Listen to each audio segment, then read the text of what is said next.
नमस्कार साथियों, मेरा नाम है आर.के. सिंह। संस्कृति आईएएस के सरकारी योजना एवं कार्यक्रम सीरीज में आप सभी का स्वागत है। इस सीरीज के अंतर्गत आज हम जिस टॉपिक की चर्चा करने वाले हैं वो है इंडिया 6G अलायंस।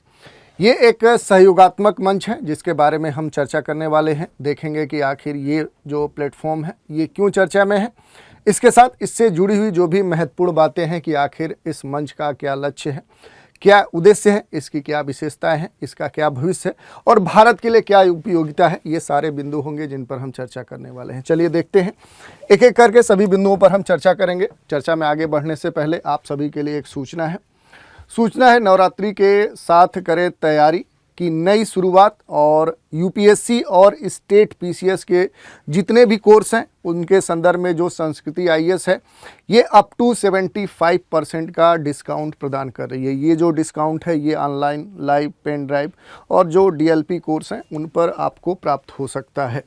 इसमें आपको ध्यान देना होगा क्योंकि ये जो ऑफ़र है ये वैलिड है 5 से 10 अक्टूबर 2024 के लिए, क्योंकि अगर ये सीमा आगे निकल जाती है तो आप इस छूट का कह सकते हैं कि लाभ नहीं प्राप्त कर सकते हैं। अगर इससे जुड़ा हुआ अगर कोई भी इन्फॉर्मेशन आप प्राप्त करना चाहते हैं तो नीचे दिए गए जो नंबर है 9555 124 124 या फिर संस्कृति आईएएस की जो वेबसाइट है यहाँ पर आप विजिट करके संबंधित जो जानकारी है वो प्राप्त कर सकते हैं।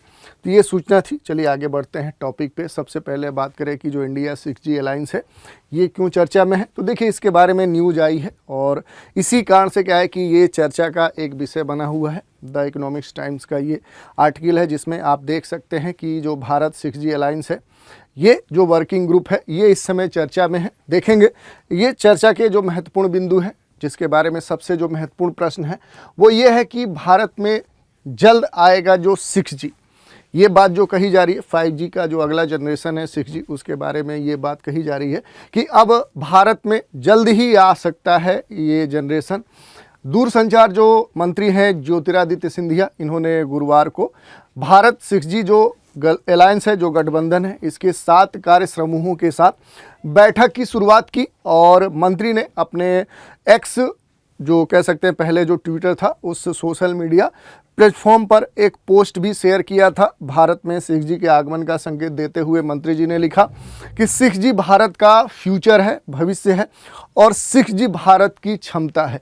ऐसा क्यों करें? क्योंकि अब देखेंगे तो अपने देश में जो संचार का माध्यम है उसमें सबसे बड़ा महत्वपूर्ण रोल होता है इस संचार के फॉर्मेट का और इसके द्वारा देश की जो विभिन्न क्रियाएं हैं वो कहीं ना कहीं जुड़ी हुई है।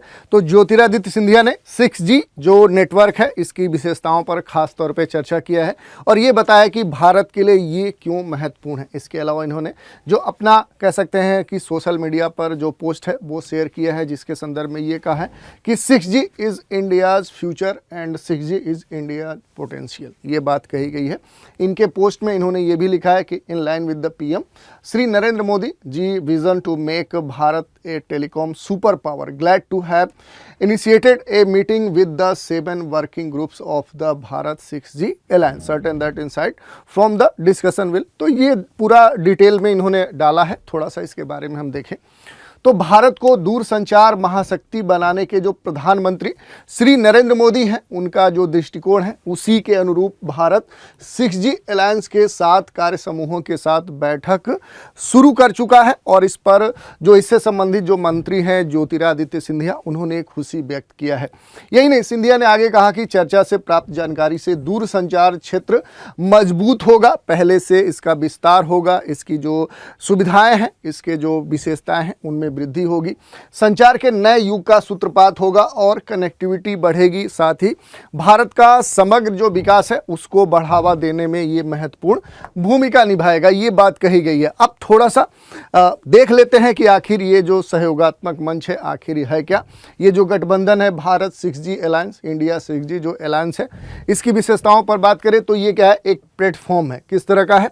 तो सहयोग प्रदान करने वाला एक मंच है और अगर इसके लक्ष्यों की बात करें तो सार्वभौमिक और सस्ती कनेक्टिविटी जो प्राप्त हो सकती है उसको ध्यान में रखते हुए ये मंच बनाया गया है। स्वदेशी प्रौद्योगिकी को बढ़ावा देना, इंडिजिनस जो टेक्नोलॉजी है उसे और विकसित करना, उसे बढ़ाना इसका एक लक्ष्य है और भारत को दूर संचार क्षेत्र में वैश्विक नेता के रूप में स्थापित करना। दुनिया में भारत जो है, पहले से ही बात करें तो भारत इस क्षेत्र में काफ़ी आगे है और इसमें और भारत को आगे बढ़ाना इस जो गठबंधन है, ये जो अलायंस है, इसका एक महत्वपूर्ण लक्ष्य है।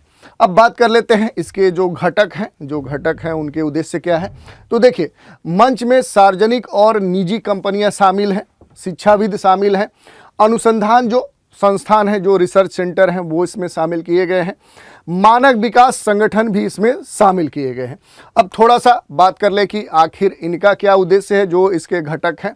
तो भारत में जो 6G प्रौद्योगिकी है इसको विकसित करना, इनका क्रियान्वयन है उसे उसका नेतृत्व करना, या अन्य 6G वैश्विक गठबंधन के साथ क्या करेगा तो तालमेल को स्थापित करने में महत्वपूर्ण भूमिका ये निभाएंगे। जितने भी घटक इसके हैं, कंपोनेंट हैं, यही नहीं, अंतर्राष्ट्रीय सहयोग और ज्ञान के आदान प्रदान को ये जो मंच है ये बढ़ावा देगा और इसके जो घटक दल है वो इसको मदद प्रदान करेंगे। यही नहीं, यह गठबंधन भारत को IP किफ़ायती 5G और 6G जो उत्पाद हैं इसके साथ ही इनसे जुड़े हुए जो समाधान है, भविष्य के अन्य जो दूर संचार समाधान हो सकते हैं उनका अग्रणी वैश्विक आपूर्तिकर्ता बनने में भी सक्षम बनाएगा। तो आप समझ सकते हैं कि ये क्यों महत्वपूर्ण है, इसके बारे में इतना चर्चा क्यों हो रही है और ये क्यों कहा जा रहा है कि ये भारत का फ्यूचर है।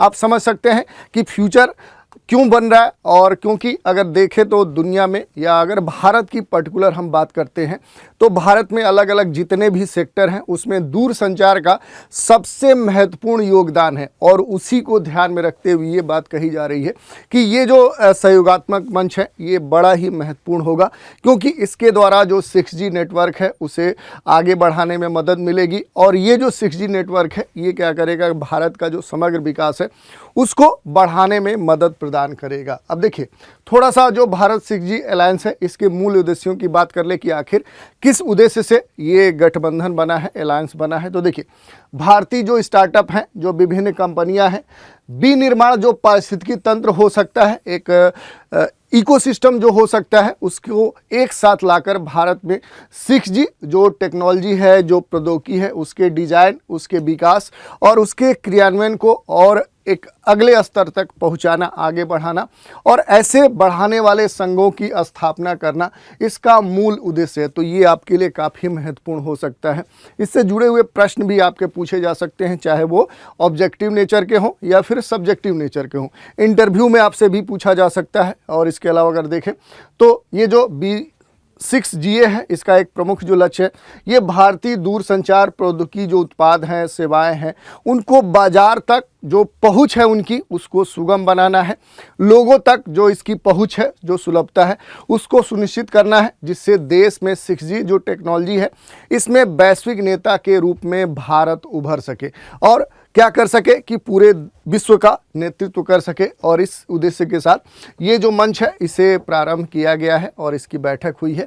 अब देखना है कि आगे आने वाले समय में इसके क्या परिणाम देखने को मिलते हैं, ये देखने वाली बात हो गई। तो हमने देख लिया कि आखिर ये इंडिया 6G अलायंस है क्या, किस लक्ष्य के साथ ये प्रारंभ किया जा रहा है, इसकी बैठक की जा रही है, इसके मूल उद्देश्य क्या है, इसके जो घटक हैं उनके मुख्य उद्देश्य क्या है, इसका भारत के लिए क्या महत्व है, ये सारी बातें थी जिस पर हमने चर्चा की। तो आज के एपिसोड में इतना ही। नए एपिसोड में एक नए कार्यक्रम के साथ फिर मिलेंगे, तो आप हमारे साथ बने रहें। इसके लिए धन्यवाद।